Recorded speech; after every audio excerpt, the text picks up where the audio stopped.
Shalom. Alors, ce soir, c'est un peu avant Shavuot, avant le don de la Torah.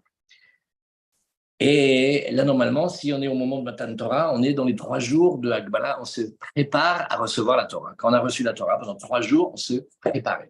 Ça se prépare, le don de la Torah. Et on va regarder aussi ici une Torah dans le Tignana, c'est la Torah Aïn. Alors, ça parle, je donne depuis ici, une petite étude sur Shavuot, et on va regarder ensemble ce soir le Tignana de la Torah Aïn Chetz, Binyan Anagat Apshitut Shel Atzadik Haemet. Ça s'appelle on parle du Tzadik Haemet, et on dit que des fois il se conduit de manière mais très simple, et vraiment simple. C'est-à-dire, parfois, le Tzadik Haemet, il est un Ish Pashut Mamash, c'est-à-dire pas quelqu'un qui fait semblant, style, d'être simple et d'être humble et tout ça, mais il est vraiment un homme simple. Et ça veut dire qu'il se conduit lui-même. Ce sont des chemins, comme quand Rabbi Nachman il parle du chemin, il dit ce sont les chemins de la simplicité. Et il dévoile aucune Torah. Et il s'occupe de conversations simples. Il parle avec les gens, de tout et de rien. Parce que les gens ils ont envie de parler, ils parlent, ils discutent. Mais non, si quelqu'un le voit, il ne voit pas du tout la grandeur qu'il a. Hein, parce qu'il est très simple. Et à ce moment-là, il est véritablement, mais véritablement simple. Et d'ailleurs, une fois, hein, à un moment, Rabbi Nachman, il était avec les élèves. C'était un Shabbat à Ouman. Et alors, il a parlé beaucoup de ce sujet-là, de la simplicité. Il a parlé toute la nuit de la simplicité. Et alors, il dit, ça s'appelle un plastique, un homme simple. Et comment il fait pour se nourrir? Comment il fait pour trouver de la vitalité? Il se nourrit du chemin qu'il a voyagé pour aller en Eretz Israël. Pas d'Eretz Israël, du chemin pour y aller. C'est ça qui lui donne sa vitalité. Et il a dit à ce moment-là une chose qui a beaucoup, beaucoup étonné les élèves. Il a dit, bon, je sais rien. Maintenant, quand on a la chance d'avoir un rébé comme Rabbi Nachman Breslev, il sait rien. Genre, il sait tout. Et qu'est-ce que ça veut dire, il sait rien? C'est pas possible. Si tu sais, tu sais. Et il a juré. Il a dit, je jure sur le Shabbat Kodesh que je jure sur le Shabbat, oui, que Bémet, je sais rien du tout. Maintenant, je sais rien du tout. Et il dit maintenant, tu sais quoi, je suis comme je suis un juif simple, et il a de la crainte de Dieu, et il est simple. Et alors, cette question-là, elle va nous faire réfléchir, nous, au don de Matan Torah. Parce que Matan Torah, le don de la Torah, d'abord, cette fête, elle est très, très, très spéciale. Matan Torah, c'est pas comme les autres fêtes. Elle est tellement élevée, tellement grande qu'elle ne peut même pas s'habiller dans une Jabar Soukot, on fait les herbes minimes, on vit dans la souka, après ça, on mange un matzah, on s'empêche de faire Shavuot, rien. Moi, une petite coutume, mettre des fleurs à la choule, on mange du lait, tout ça, mais c'est pas Shavuot, c'est... Et on discute quand est-ce que c'était, et on parle beaucoup, beaucoup, beaucoup, et la préparation au don de la Torah, et la Torah, il ne faut pas avoir peur de dire, la Torah, elle est notre vie, et c'est elle qui est le prolongement de nos jours. Donc, normalement, dès qu'on se sépare de la Torah un petit peu, face au shalom, c'est comme si on se séparait de la vie. Vous connaissez tous le machal, comment il y avait le renard avec le poisson, il a dit, viens dehors, tu vois, c'est super, on va faire une grande fête, etc. Et le bonnet, je ne peux pas rester une seconde dehors. Je ne peux pas rester même une respiration sans la Torah. Alors, comment c'est possible de survivre et de vivre quand il y a moins de Torah ou quand il n'y a pas de Torah? Et c'est une chose qui est vraiment incroyable et même extraordinaire. Comment on pourrait se séparer de la Torah même un instant? Et même si on réfléchit plus, c'est vraiment, mais parfaitement impossible. Comment on veut la Torah, on aime la Torah, mais c'est très difficile d'être attaché à la Torah tout le temps, tout le temps, tout le temps, le jour et la nuit, sans jamais s'interrompre. Pourquoi? Parce qu'il y a les choses du corps, il faut s'occuper aussi du corps, et puis il y a les choses parfois nécessaires de courir derrière la subsistance, et la plupart des gens, ils sont occupés beaucoup, beaucoup, beaucoup d'heures quand même, dans leur travail, dans leur chose. Alors, même un homme qui serait collé à la Torah, mais c'est impossible d'être attaché tout le temps, tout le temps, tout le temps. Et alors que ce soit un homme d'études qui aime, il est dans les livres, et tout le temps il est en train d'apprendre du Talmud et tout ça, mais et chacun selon son niveau, selon comment il étudie, c'est sûr qu'à un moment, il va devoir s'interrompre, ne serait-ce qu'un moment dans la journée de sa Torah. Et même quelqu'un qui a des grandes perceptions de la Torah. Oui, il est très, très, très, très, très haut dans les niveaux de sainteté. Malgré tout, c'est sûr qu'il va à un moment devoir s'interrompre parce qu'on ne peut pas être collé à la Torah tout le temps, tout le temps, tout le temps. Et donc, il va falloir à un moment s'occuper des choses du corps, dormir, manger, faire tout ce qu'on a besoin, ou tout simplement même travailler, ou même être avec les gens. On vit avec les gens, il faut parler avec les gens, etc. Alors, à ce moment-là, vous voyez, et quand il va faire, par exemple, une occupation, un commerce, parler, une relation avec les gens, alors comment il va faire? Et en vérité, même si on regarde, on ne peut pas être tout le temps, tout le temps, tout le temps, tout le temps collé à la Torah. Mais si tu dis que la Torah, c'est notre vie, est-ce que quelqu'un pourrait te dire, par exemple, tu rencontres quelqu'un et te dire, ah, tu sais pas qu'est-ce que j'ai eu les 2 derniers jours, je comprends, mais j'ai même pas eu le temps de manger, j'ai pas eu le temps de m'asseoir. Je comprends. Il te dit, mais j'ai pas eu le temps de fermer l'œil. Mais si quelqu'un vient et te dit, tu sais que depuis 3 jours, je respire pas, je ne peux pas rester 1 minute sans rentrer de l'oxygène, inspirer, expirer. La respiration, neshama, neshima, donc. Eh ben, c'est la même chose c'est la même chose avec la Torah. Il y a une question encore qui est encore plus forte, c'est que ça c'est une question. Il faut prendre le temps de bien réfléchir et marcher avec la question et discuter avec Hachem ou dans l'Aïdbo des doutes. C'est que la Torah, elle est hyper importante, Maron. Mais quand Hachem il a donné la Torah dans le monde, au bout de 26 générations, comment ils vivaient sans la Torah avant? Si tu dis que la Torah, tu ne peux pas vivre sans. C'est comme l'air que tu respires. Ouais. Comment ils vivaient? Et pas seulement ça. Comment quelqu'un qui n'est pas dans la Torah, il vit si toute sa vie c'est de la Torah? Et comment les goïms ils vivent s'ils n'ont pas la Torah? Oui, d'accord, ok, mais c'est facile de zigouiller tout le monde. Libre quand même, il y a de la vie. Et même maintenant, viens, on remonte. Le plus grand des tzadikim, il y a un moment. Ouais, alors, comment il faut pour vivre? Parce que quand on dit quelque chose, c'est vrai quand Chachamim il parle, c'est vrai quand Rabbeinu il parle ici. Chaque mot, c'est vrai, vrai, vrai, c'est pas de la tchatch, c'est vrai. Alors, comment on peut? Et même mieux que ça encore, demande Rabbeinu, mais qui voudrait se détacher de la source de vie? Si tu sais que c'est ta source de vie, comment, Bilal, tu pourrais venir vouloir t'en séparer? Alors, c'est vrai, des fois on dit, non, le fait de l'étudier, le fait de la réaliser, c'est aussi être avec la Torah, donc on n'est jamais sans. D'accord, mais il y a des fois, oui, mais il y a des fois fois où quelqu'un il peut pas. Il y a des fois où quelqu'un il peut pas. Et quand il peut pas, alors la question elle est, qu'est-ce qu'il fait à ce moment-là? Et puis, vous connaissez toute l'histoire. Il y a eu des situations où, mais on pouvait pas, tu peux t'asseoir, hein. On pouvait pas étudier parce qu'on était dans des endroits pas propres, où on était dans des persécutions. Il faut quand même beaucoup de conditions pour pouvoir le faire. Mais Alors, d'abord, qui a cette conscience à part Moshe Rabbeinu? ben toi, il va commencer avec Moshe Rabbeinu. Moshe Rabbeinu, ici, ce soir, c'est toi. Et tu aimes la Torah et tu aimes étudier, tu sais que c'est important. Et comment on fait pour vivre? C'est une question de base. Là maintenant, on se prépare, on va recevoir la Torah. Et la Torah qu'on reçoit, c'est la Torah, c'est la source de vie, c'est le prolongement des jours. Ça veut dire sans elle, il n'y a pas. On se raconte qu'est-ce que le Maharal de Prague il dit. On raconte comme ça. Quand Kadosh Baruch Hu nous a donné la Torah, il a fait un truc incroyable. La montagne du Har Sinaï, il a levé et il a mis sur nous. Nous, on est en dessous, il a mis par-dessus nous. Il a dit, regardez, si vous recevez la Torah, c'est très bien. Sinon, c'est là où vous serez, dit les voyez, hop, c'est. Alors, le Maharal de Prague, il dit un truc extra. Il dit, tu sais pourquoi?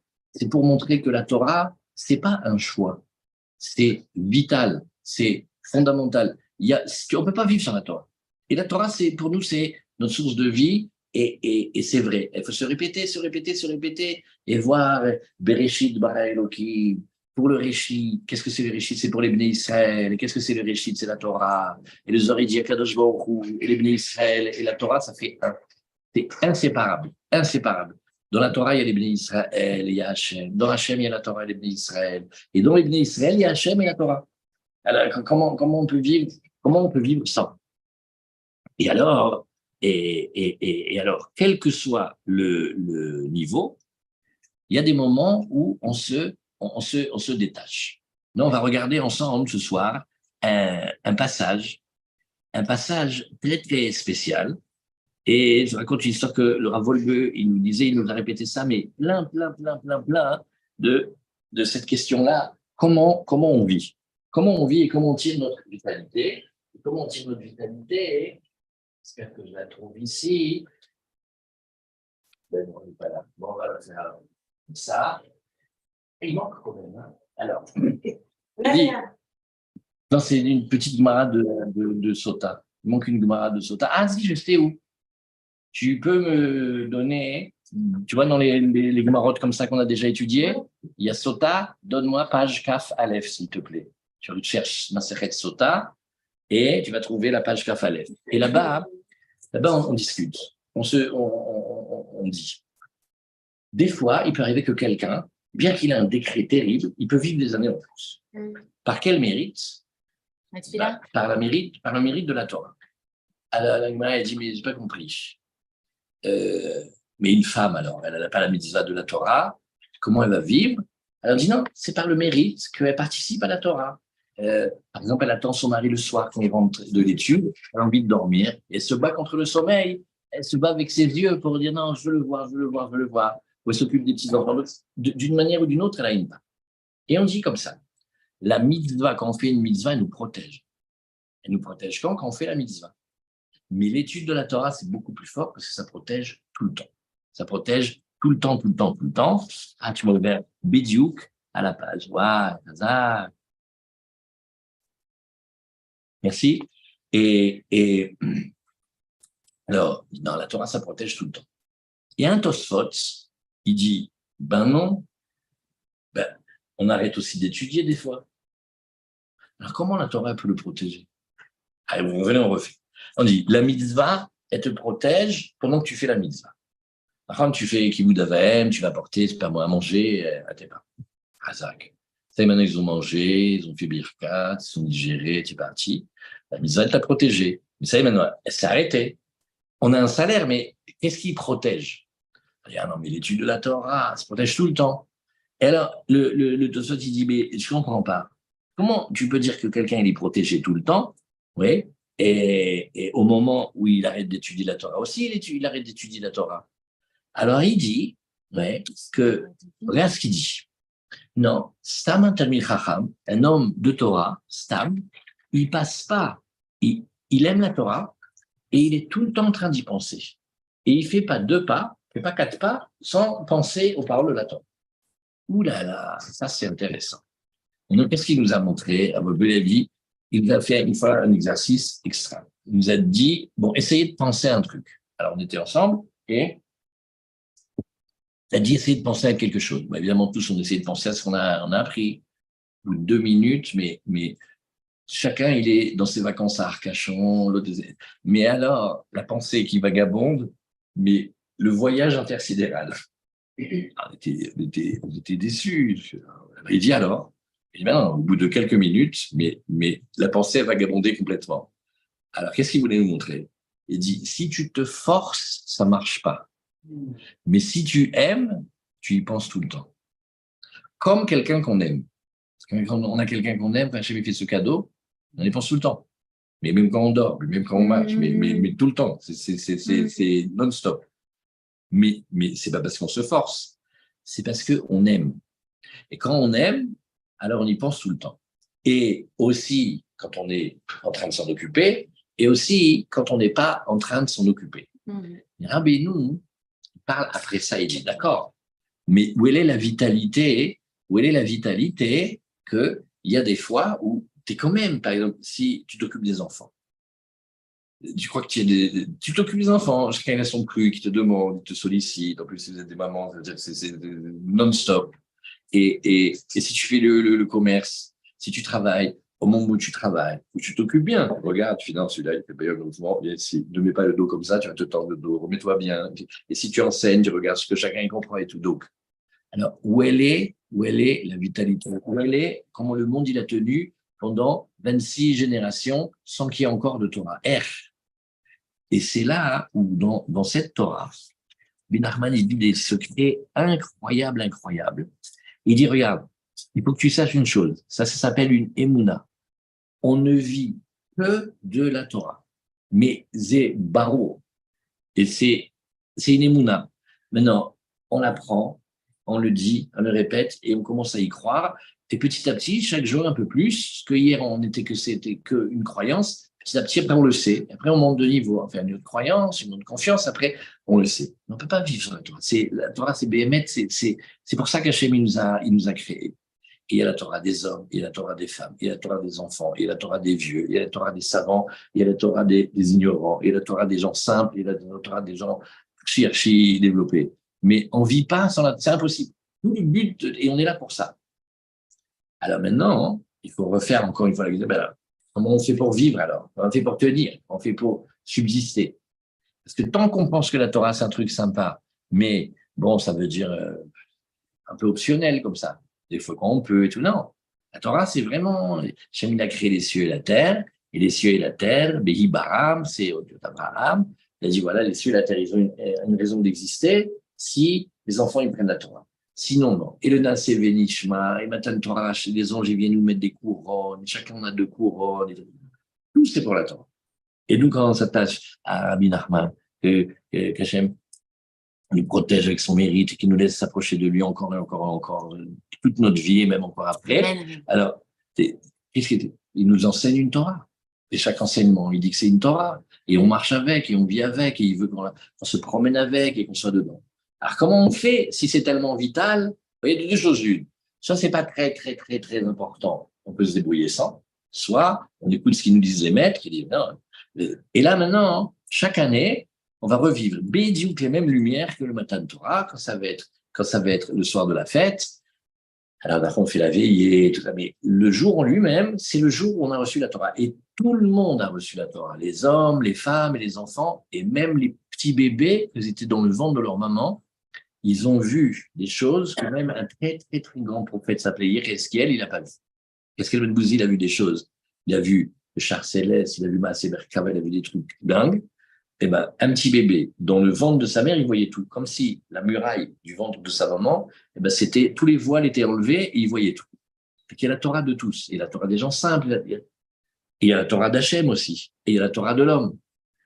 Ouais, on dit dans les Tehillim, quand tu lis les Tehillim, la Torah d'Hachem Revzo, son désir, il veut la Torah d'Hachem, et de quoi il s'occupe? Ou Torato, et dans sa Torah à lui. Et la Torah à toi, et la Torah d'Hachem, c'est tu. Donc, alors, comment on fait pour tenir? Comment on fait pour vivre? C'est ça. Ce qu'on fait à cette fête-là de Matan Torah, pas qu'on fête qu'on est sorti d'Égypte, ou que Hachem nous a mis dans les Sukkot, que c'est des choses importantes.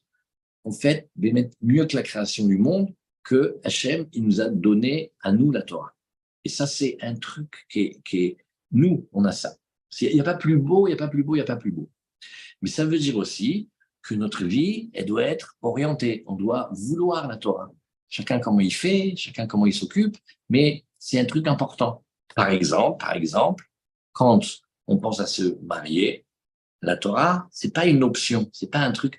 Et si en plus, il est dans la Torah, ça serait vraiment sympa, parce qu'il soit blond et tout ça. Non, c'est le plus important, c'est la Torah.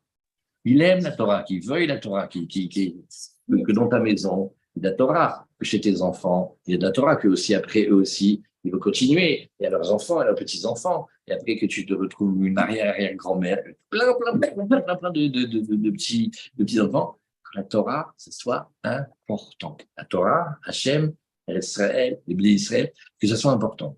On ne peut pas vivre sans. C'est pas possible.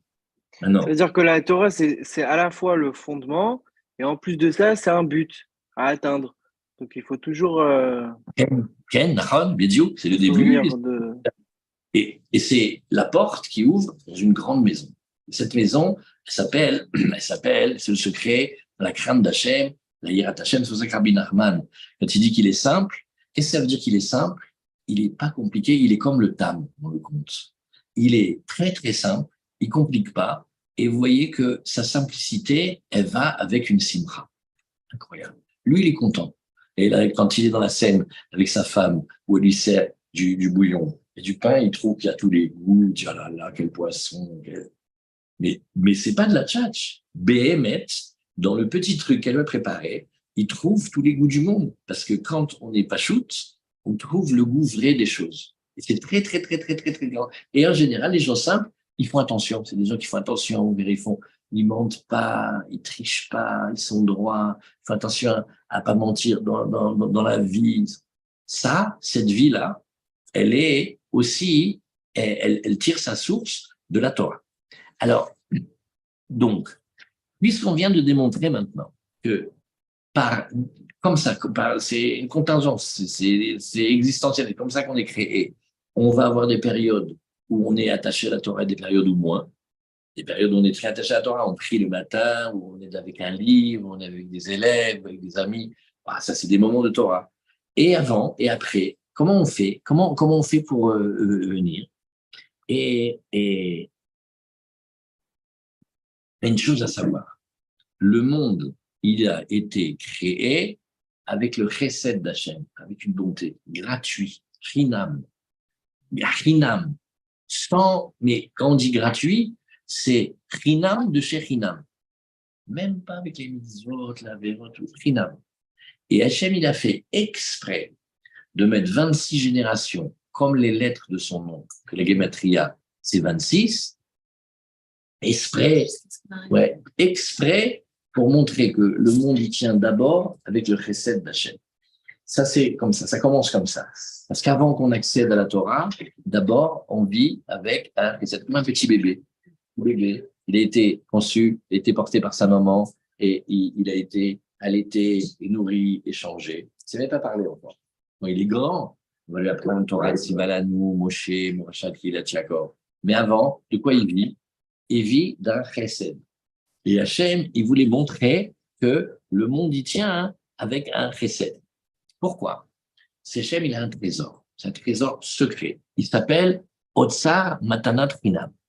Et il y a un trésor en haut qui s'appelle un trésor de Matanat Chinam. C'est du don de quoi? De Chinam. Alors, Nachon, ça veut dire que c'est gratuit, mais c'est un monde de Chinam. Chinam, c'est avec du chen, c'est avec de la grâce. Et avec ça, il fait tenir le monde. Et Béhémet, maintenant, même quelqu'un qui viendrait, et il n'a pas de mérite, il a zéro mérite, il ne vient pas d'une famille, il n'a pas d'intrigue, il n'a rien. Alors lui, comment il fait pour subsister? Et il dit, ce Haut-Tsar-là, il est prêt et il est gardé pour les tzadikim. Et qui sont les tzadikim? Ben, ça peut être les tzadikim, ou ça peut être ceux qui veulent être tzadik, ou ça peut être ceux qui s'attachent aux tzadikim. La Idkarvout et la Idkashvout aux tzadikim, c'est quelque chose de nifla, parce que comme on est attaché, alors d'en haut, on nous voit comme si on était avec le tzadik. Non, même si personnellement on le regardait, on fait, mais celui-là, c'est difficile de lui trouver quelque chose. Oui, mais il veut, et il est attaché, là il est regardé avec le tzaddik. C'est pour ça que les tzadikim, ils s'occupent du Ham Israël, ils vont les chercher, ils les ramènent, ils s'occupent de... C'est comme Yosef qui se rappelle de son père. Je dis oui pour te faire plaisir, vas-y, parle. Yosef, il avait la grâce et il s'est rappelé du visage de son père. Oula, Ken, peut-être, Nagib. On va réfléchir. Mais pourquoi tu dis ça maintenant? Ça veut dire, il se rappelle de quelque chose? C'est ça que tu veux dire? Oui, exact. Ouais. Ken, d'accord. Et ça, c'est Matanat Rinam. Et il est pour les tzadikim.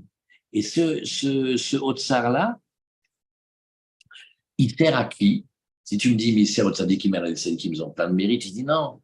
Parce que même le tzadik, à un moment, il va se détacher de l'étude de la Torah, parce qu'il ne peut pas étudier tout le temps, parce que, je raconte une histoire, il y avait Achar Chesed, d'un vieux rabbi, il était extra, et il disait, venez, on chauffe l'ambiance, il dit, celui qui prie tous les jours de sa vie honnête, c'est sûr que c'est ne sera plus haut.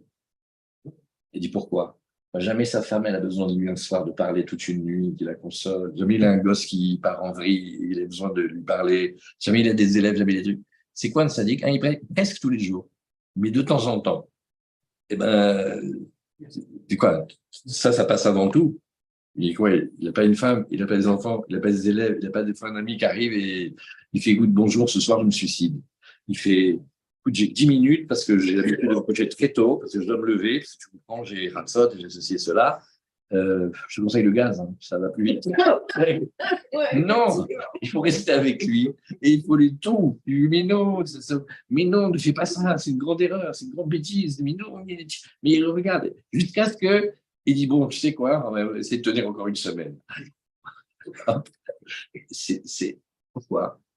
Parce que c'est BRF que tu te détaches. Et quand tu fais du massa au matin, quand tu fais du commerce, où chacun avec son travail, du coup, pourquoi on aime tellement le moment de la semaine où on peut étudier? Je me suis dit, mais j'ai réussi à voler 1 heure cette semaine, 1 heure, mais tu sais pas qu'est-ce qu'il a fallu que je fasse. Bon, j'ai bougé tout pour avoir ce petit moment. Et la vie il n'arrête pas de poser la question.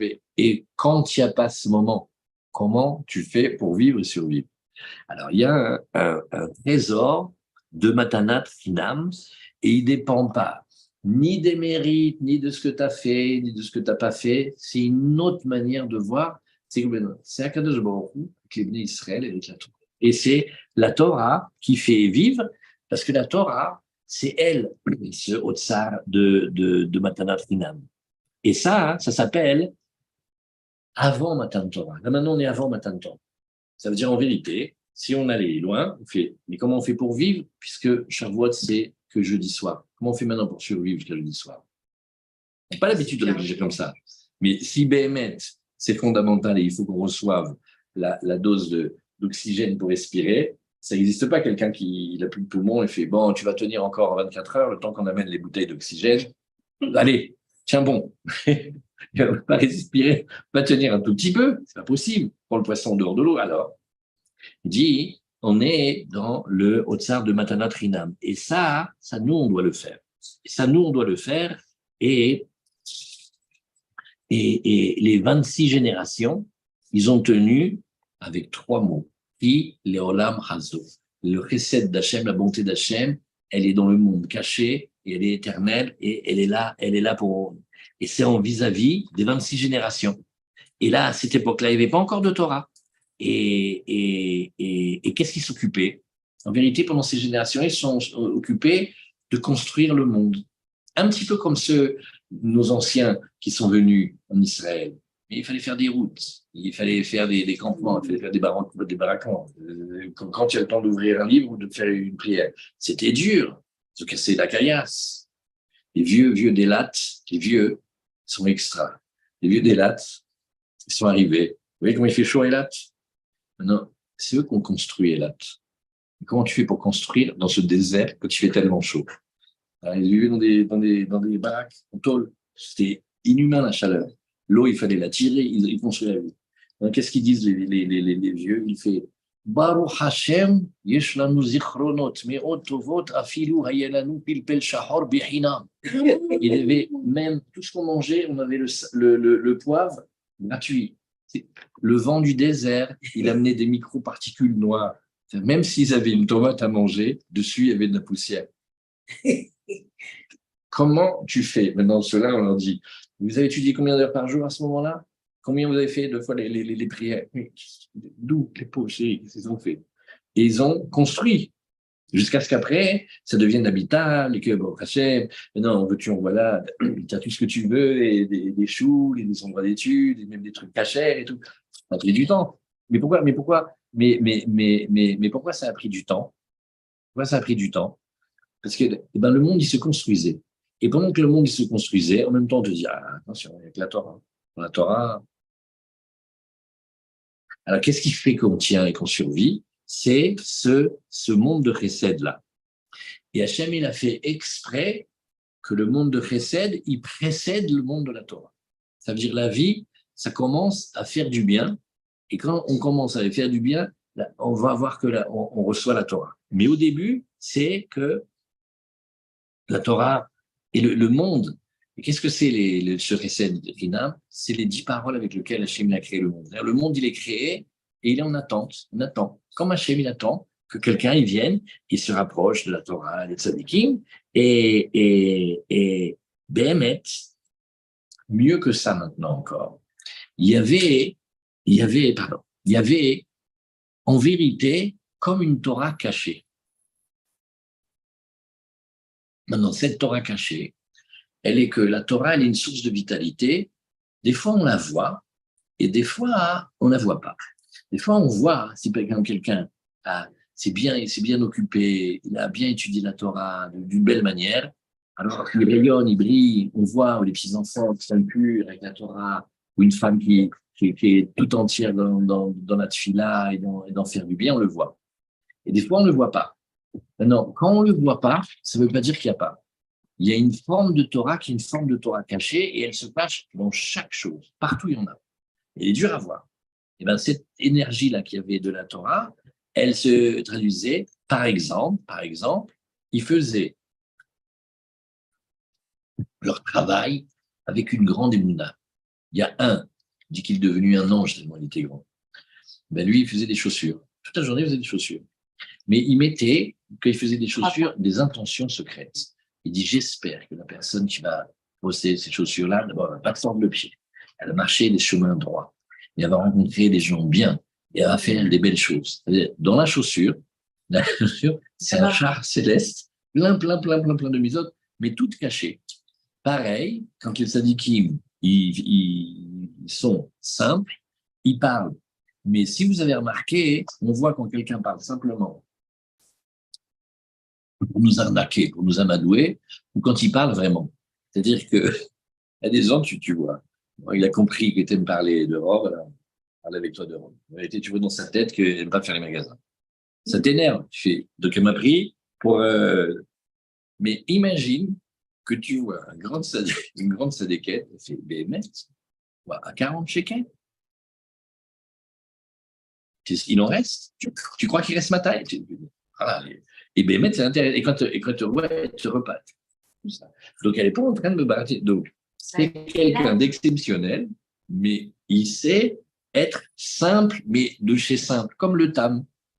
Eh bien, tu te rends compte, quand il mange un bouillon, il trouve le goût de tous les restaurants. Et quand il mange son pain, il trouve tous les meilleurs plats du monde. Et il fait ses chaussures, bon, pas très, très, très droites, 3 coins. Et sa femme, elle lui dit, mais elles sont tellement bien tes chaussures. Tout le monde les voit à 3. Toi, tu les vois à 1,5. Et qu'est-ce qu'il dit? Zema séchélo, Zema séchéli. Quel rapport? Ça, c'est ce que lui, il fait. Ça, c'est ce que moi, il fait. Il sait vivre de lui-même. Et comme il sait vivre de lui-même, ça nous amène à quelque chose que je voulais voir avec lui, avec vous ici. C'est très, très, avec lui, le Tom, avec vous. Et c'est un truc incroyable. Ça nous a beaucoup, beaucoup percuté. Bezrat Hashem, qu'on réussisse à le partager avant Matan Torah. Ça, c'est quelque chose. Matan Torah, il y a beaucoup de hitrakshut dans le don de la Torah. Le don de la Torah, ça nous transforme. Est-ce que vous savez qu'on dit que Moshe Rabbeinu, il était hyper grand? Moshe Rabbeinu, il faisait 10 amot. Moshe Rabbeinu, il fait comme 5 ou 6 mètres. Mais avant. Ça veut dire quoi, hitrakshut? Hitrakshut, beaucoup d'émotions. Il y a beaucoup, beaucoup d'émotions dans la Torah. Et Moshe Rabbeinu, Béhémet, et le Rav Moshe Feinstein et le Chazonis, ils ont écrit tous les deux une lettre. Ils ont dit que c'est vrai. Moshe Rabbeinu, quand il a reçu la Torah, il a reçu une déflagration. Une déflagration, ça veut dire un choc. Une transformation. Tu te rappelles Spider-Man? Spider-Man, comment il était? Il était un jour comme ça et tout, il y a eu une déflagration atomique, un truc, et il est devenu comme l'araignée. Il est piqué par l'araignée. Il est piqué par une araignée, on a aimé ça. Pourquoi? D'abord, parce qu'ils ont des noix ashkénazes, parce qu'ils sont comme les juifs, parce qu'ils ont des super pouvoirs, parce qu'ils ne savent pas du tout se débrouiller dans le monde, parce que leur shidduchim, c'est toujours foireux. C'est des vrais juifs. Et ils veulent défendre le monde, et tout le monde se retourne contre eux. Et chacun, tu vois, il a un truc à lui, un faire d'argent. C'est très drôle, ça. Et non, mais il y a une étude qui a été faite là-dessus. Ça a été produit par des juifs. Maintenant, tout le monde a... imagine, si à Spider-Man, quand il a été touché par une radiation, après avoir été piqué par une araignée, son corps il s'est transformé, Moshe Rabbeinu, il n'a pas reçu une radiation, il a reçu du côté de la Gdusha 74 milliards de trilliards de milliards de Tchernobyl en une seule seconde. Et en plus, il est resté 40 jours avec Hachem. Quand il est redescendu, c'est pas le même. Son visage, c'est pas le même. Son corps, c'est pas le même. La Torah, elle transforme mamash, mais même dans le corps, on n'a pas le même corps. Il y a un truc avec la Torah. La Torah, elle est incroyable. Et c'était avec des bruits et des sons et des images. Et on a eu une expérience prophétique. On a eu une expérience prophétique, ça veut dire on a vibré et on a vu des choses que les autres hommes ne voient pas. Et on était 603 550 hommes de plus de 20 ans, plus ceux de moins de 20 ans, plus les femmes, les enfants, les moutons, les agneaux, les guéris. Mais on était des millions et des millions. On a tous eu une expérience, ça nous a modifiés pour toujours. Chaque juif qui se réveille, c'est ce souvenir-là qu'il a. Et la Torah, elle fait qu'on n'est plus le même. Donc la Torah, elle amène énormément de d'attraction, ça veut dire d'émotions, de sensibilité, etc. Des fois même, ça tourne la tête. Des fois même, quand on revient vers la Torah, pendant 10 ans, on est un peu starbé, un peu, en général. 10 ans, ça prend, en général. C'est son film, tu vois. Et alors, celui qui a eu la chance d'aller à Ouman, chez Arbenou, lui, il est fou jusqu'à ça, je me sens. C'est un choc en vérité. C'est comme une explosion en vérité.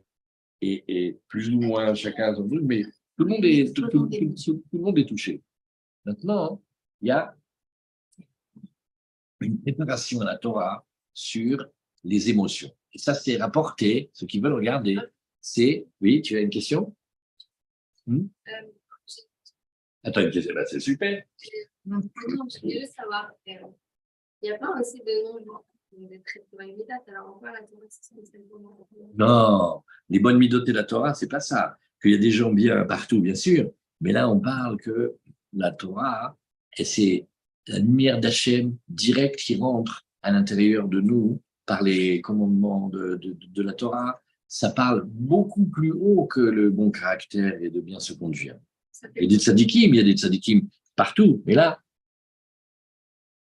on parle de la Torah. Et même moi, si tu retournes d'où il a sa force, celui-là. Celui-là, tu vois, il a des bonnes midotes. D'où il a sa force?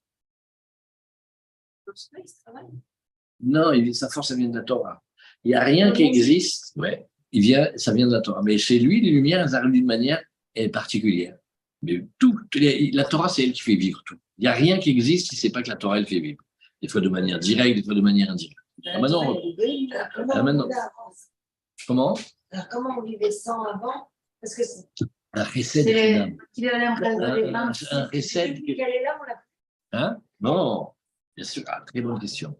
On l'a, et c'est ce qu'il te dit, c'est le Bidouche Rabbi Nachman, quand par exemple un grand tzaddik, il n'est pas en train d'étudier, donc il n'est pas attaché à la vitalité de la Torah en branché, ben il vit du Chesed Prinam. Donc ce Chesed Prinam, il continue en permanence. Et c'est ça qui nous donne la force. Ça veut dire qu'Hachem, il a plus de Chesed pour les gens qui ne sont pas dans la Torah?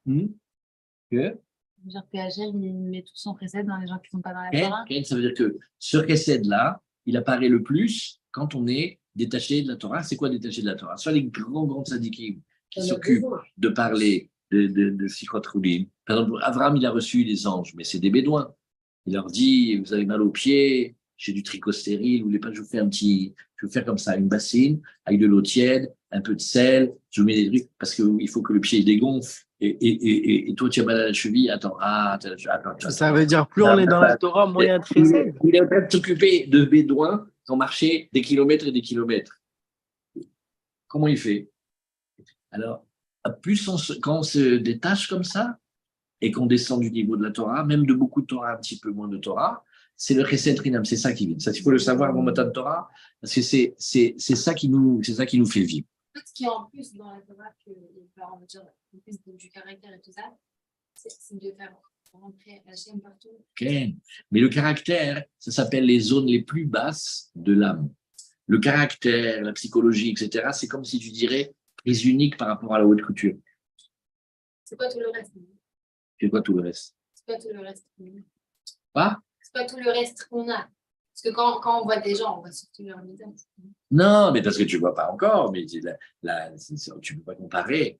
Moshe Rabbeinu, les Tzadikim, ils sont pas comme les autres hommes. Et il y a ça chez chaque Ben Israël.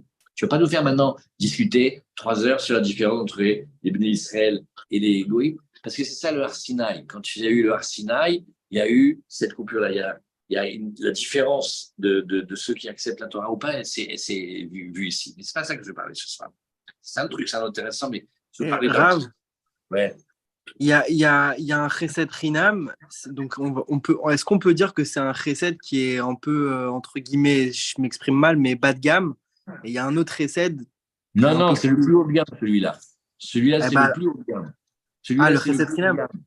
Parce qu'il fait vivre quand il n'y a pas de vitalité. C'est la force la plus grande, la plus grande, la plus grande.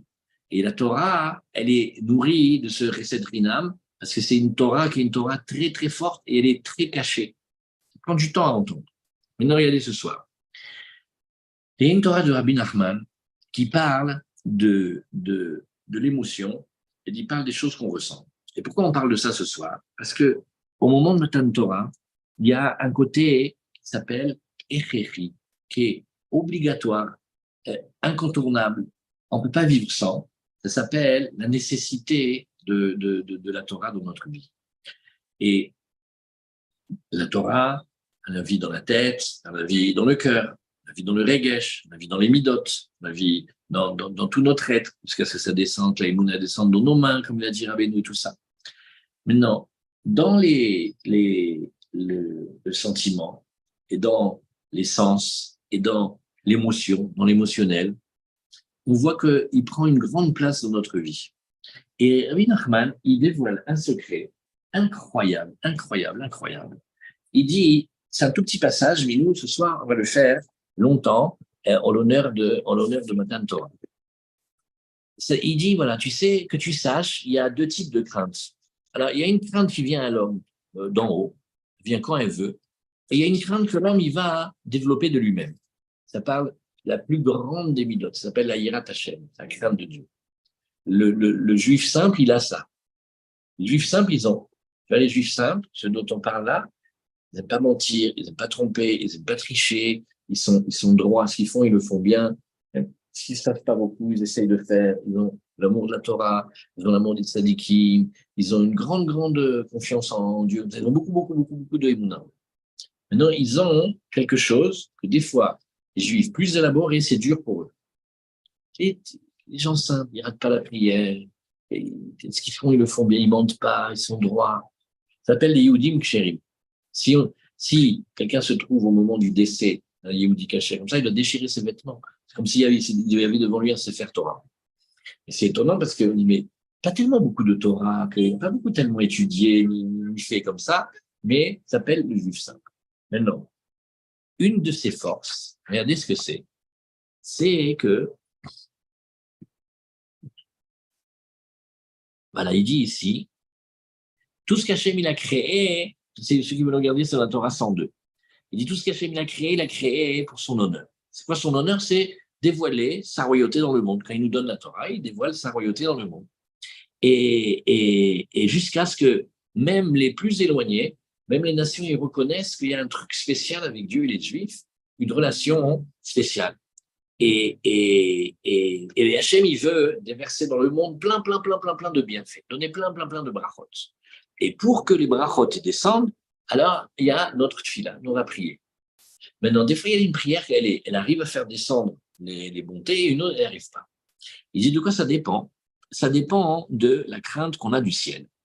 Mais là, et c'est pour ça que chacun est dit, pour moi, le monde, il a été créé, Bijvili, d'après mon canal à moi, Hachem, il a créé le monde, et il dit ici comme ça, regarde, quelqu'un qui a de la crainte de Dieu, et c'est ça qu'on veut attraper à Matan Torah, avoir du respect, de la crainte, eh bien, ses paroles, elles sont entendues. Quand il parle, on écoute.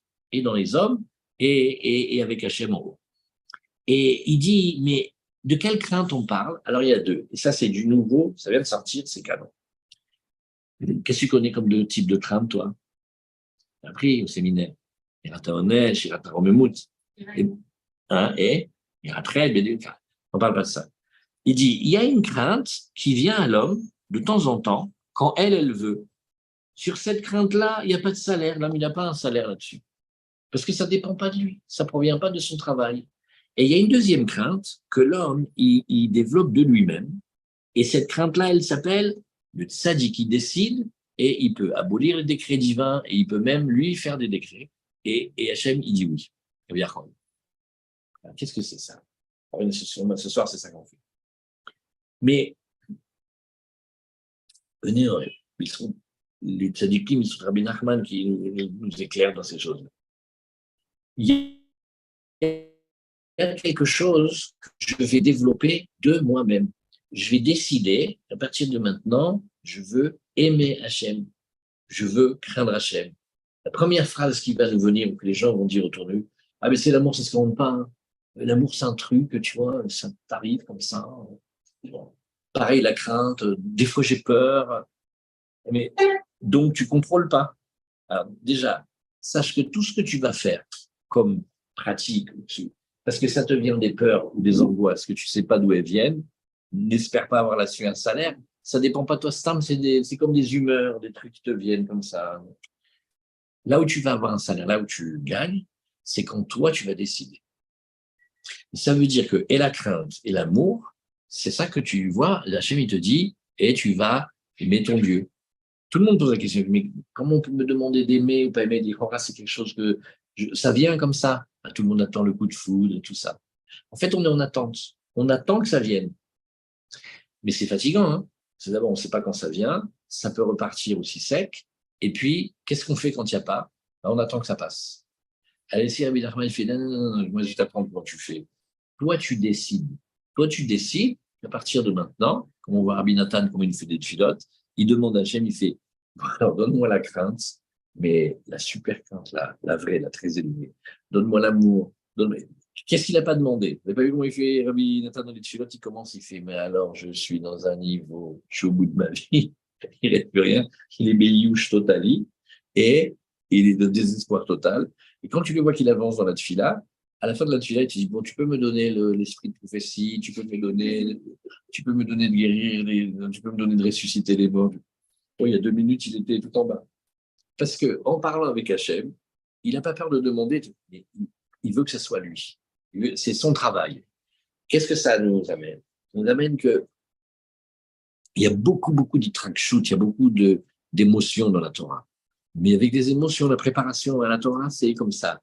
Ça ne doit pas être quelque chose qui nous domine. On n'est pas prisonnier de quand on ressent ou pas. Or, on verra que combien on est dépendant de combien on a senti. Il y en a qui parlent toute la journée de ça. Ah, j'ai senti une bonne vibration. Ah, j'ai senti un bon feeling. Et quoi, si tu ne reçois pas le feeling, oh non, je n'ai pas fait Shabbat parce que j'ai aucun feeling de ce Shabbat-là. Je n'ai pas senti, si tu veux, je n'ai pas eu les vibrations. Quoi. Ça ne me parlait pas, quoi. Mais on est tous comme ça. Quand ça te béorote, et la seconde après, on est gringolade. Maintenant, on attend que ça revienne. Alors, il te dit, tu sais, des fois, il envoie comme ça une crainte, mais elle n'est pas à nous. C'est des calculs compliqués pourquoi Hachem il fait comme ça. Mais c'est pas ça, la vraie crainte et le vrai amour, c'est que toi, tu décides. C'est qu'avec Hachem, avec les gens. Des gens, si on ne veut pas, on va pas se forcer. Je ne veux pas te déranger ce soir, mais il y a quand même marqué Ve'afta l'eracha kamocha. Non, mais pas qu'on déteste. Il y a marqué Al-Tisna. Non, mais que, par exemple, pour se marier avec quelqu'un, on ne va pas se forcer à se dire, bon, peut-être que je ne le ressens pas, mais c'est peut-être ça. Il faut savoir s'écouter, non? Savoir s'écouter, tout ça. C'est ça qu'on prépare ce soir. Ça veut dire que c'est un grand travail. Il y a 1 million de questions. Mais regardez comment ça fait tout de suite réagir. On nous demande d'aimer Hachem. On nous demande d'aimer notre frère. On nous demande de ne pas le haïr dans notre cœur. C'est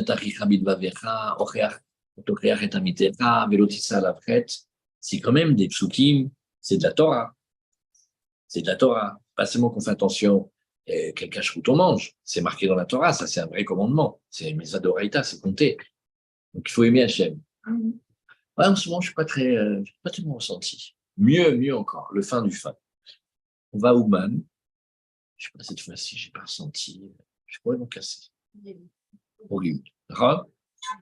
Et si le fait d'avoir été, c'était ça que tu devais faire, Si tu ressens, tu ressens. Et si tu ressens pas, tu n'as pas Ah oui. ressenti. C'est pas grave. Non, mais C'est pas grave. Non, Bien sûr que c'est agréable de ressentir, mais ça s'appelle Ishtavut Amidot.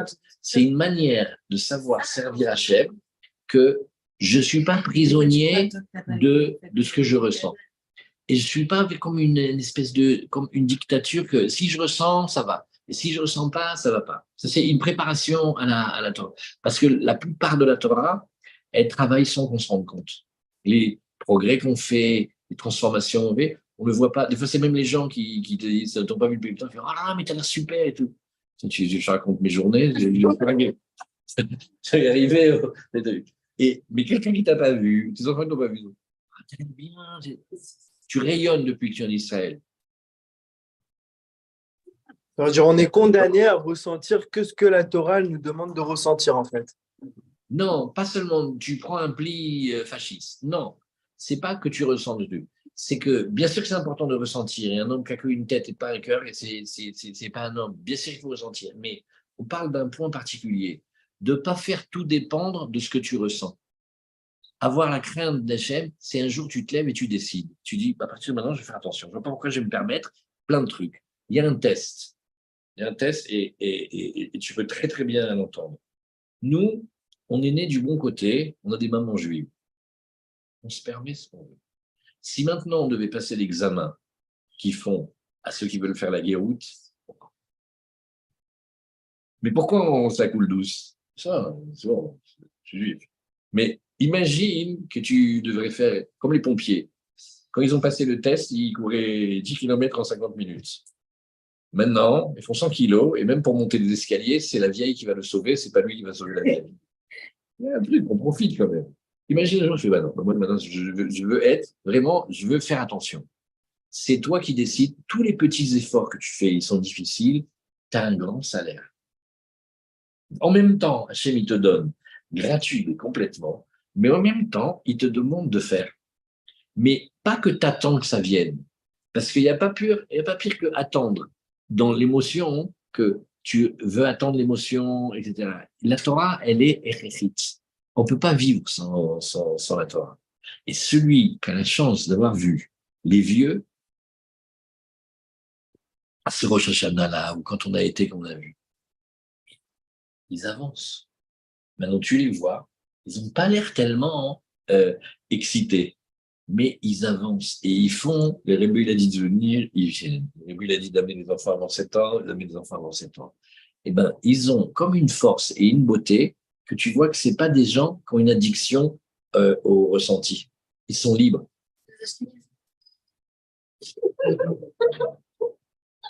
Il te reste 2 jours. Regarde ce qui a marqué dans cette Torah. Regarde. Vraiment, tu vas être content. C'est sur ça qu'il a dit En shum iyush ba'olam klal. Kein iyush is der nicht fun enden. Il n'y a pas d'iyush. Mais, parce que c'est plus facile. Regardez, c'est un bon exemple. Il a dit les Ashkénazim, ils sont froids, ils ont la secondarité. Tu remarqueras, ils ont un grand front. Ça veut dire entre le moment où ils décident et ils agissent. Nous, on a des petits fronts. On a la racine des cheveux qui commence au sourcil. On la connaît, la chanson. Je te souhaite d'avoir la chance de rencontrer plein d'Ashkénazim et tu vas voir comment ils sont 1000 fois plus. Et que tu vois. Ils sont 1000 fois plus ouverts et sympas. C'est des clichés, c'est des trucs. C'est des trucs nuls. Je crois que vous n'avez pas compris ce que j'ai dit. Comme d'habitude, quand tu parles, tu ne comprends pas moi. Ouais. En général, les Ashkénazim, ils ont le séchal sur le réglé. Ça veut dire qu'ils arrivent à se diriger, quoi. Nous, on est continue les chansons. Mais tu es jeune, tu penses comme une vieille, doudou. Chaque Ben Israël, c'est un trésor. Et Ashkenaz et Sfarad, c'est quand les Romains ils nous ont mis en captivité, ils nous ont enchaînés. On était des esclaves avec des chaînes qui font mal dans les mains, qui rentrent dans la chair. Ils nous ont jetés dans le port de Rome. Et après, selon leur bon vouloir, ils nous ont jetés en Espagne, ils nous ont jetés en Gaule et en Allemagne. Et c'est de là qu'on est devenu Ashkenaz et Sfarad. Mais quoi qu'il, le gefilte fish, c'est pas bon du tout.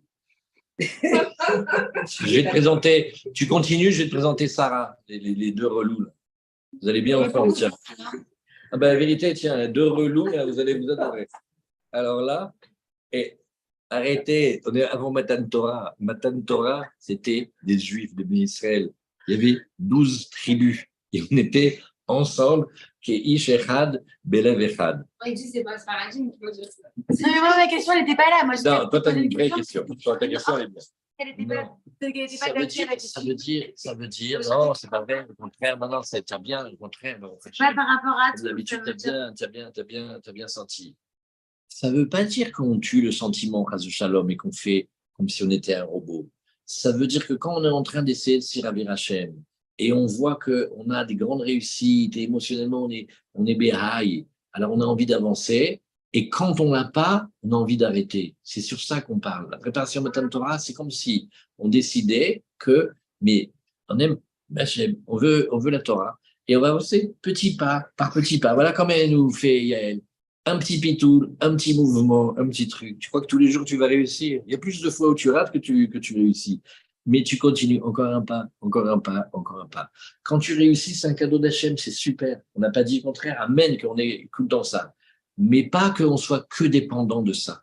Parce que quand on ressent, alors on veut faire, et quand on ressent pas, on veut pas faire. C'est ça qu'on arrange. Et c'est ça que Abel nous dit. C'est une très très belle préparation à Matan Torah, parce qu'en vérité, Hachem, il attend des petits efforts. Mais en vérité, comment il nous donne la Torah? C'est Bechinam. Ouais. C'est-à-dire que c'est comme un paradoxe. C'est en même temps Bechinam, et en même temps, il est content qu'on prie, il est content qu'on fasse. Et quand on reçoit la Torah, jusque Bezrat Hachem, on a cette force-là de vouloir C'est comme vraiment dans, s'attacher. Notre mari nous donne des fleurs, on peut quand même les arroser, quoi. Est-ce qu'on peut dire que le Vous voulez pas recette, faire un blog, et tous les trucs, vous les écrivez là? Non, c'est pas mal, n'empêche. Oui, c'est super. Hein, Une plante. Il faut l'arroser. D'accord. Ils sont mignons. Je vais la trouver magnifique, ma métaphore. C'est toi la Elle est magnifique. Extrait, c'est ça. Et est-ce tu qu'on sais, peut dire le recette? et tu sais avant que tu sortes. Métaphore avant de sortir, ne sors pas. Alors, Hazak, voilà, ça c'est pour Shavuot, Bezrat Hashem. Hashem, il nous donne un beau Matan Torah, à nous tous, à tous nos frères, que ce soit un moment dommage, que c'est le soir de Matan Torah, les prières sont incroyables. Voilà, la 50e porte, et Bezrat Hashem. Allez,